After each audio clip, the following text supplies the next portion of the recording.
and delivered them into chains of darkness to be reserved unto judgment," end quote. And in Jude 1:6, where it states, quote, "And the angels which kept not their first estate, but left their own habitation, he hath reserved in everlasting chains under darkness unto the judgment of the great day," end quote. Programs like Ancient Aliens on the History Channel have attempted to describe these sons of God as being aliens from outer space. This is wishful thinking. The reality is that these fallen angels were rebels to God and not some race of aliens from a faraway galaxy. In fact, the whole idea that there might be an alien race from outer space is part of the New World Order deception. We will get back to the UFO and alien phenomenon a little bit later, but for now let's continue on with what the Bible says about these sons of God. What the passage portrays, and it's very difficult for many people to absorb this, it portrays fallen angels. These are not the good guys. Remember when Satan fell, a third of the angels fell with him. Not all of them, but a group of them, apparently, and we'll talk more about this in a minute, chose to try to create a hybrid race by I don't know the technology. I'm not going to get into that. But they apparently see, angels can't multiply. Angels are eternal. Reproduction is a process for mortals. But at the same time, Satan's got a problem. A third of the angels fell with him, so he's got a deficiency of 2-to-1 in any war that comes in, right? He's got to find a way to strengthen himself. This is just a conjecture that floats around. Now, the offspring of Nephilim, they're also called the Hagibarim, the mighty ones.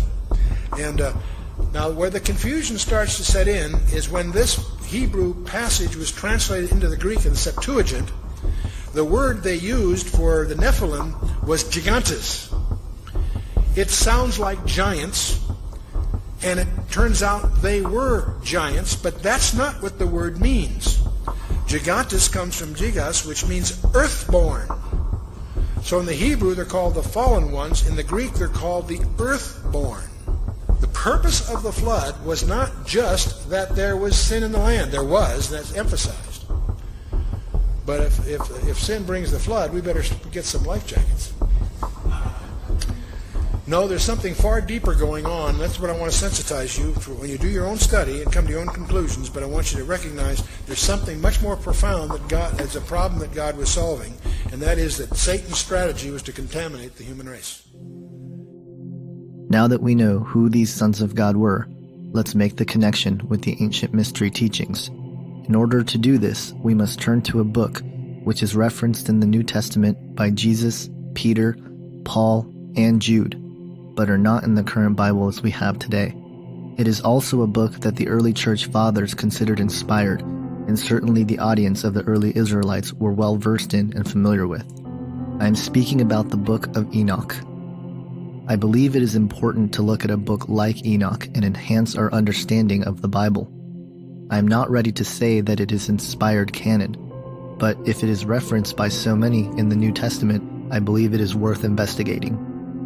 The modern-day Christian scholars have largely put the Book of Enoch aside. As such, the book has been used by people who promote the ancient alien idea and folks like Zachariah Stitchin to present their theories of Nibiru and the Anunnaki. But in fact, the biblical foundation is the best fit for the Book of Enoch. So let's look at what it says. The first thing which is very interesting about the Book of Enoch is found in the beginning of the text. It states, quote, "I heard everything from them, and I understood what I saw, not for this family, but for a remote generation, one that is to come." It is interesting to note that the remnants of several almost complete copies of the Book of Enoch in Aramaic were found among the Dead Sea Scrolls in the middle of the 20th century.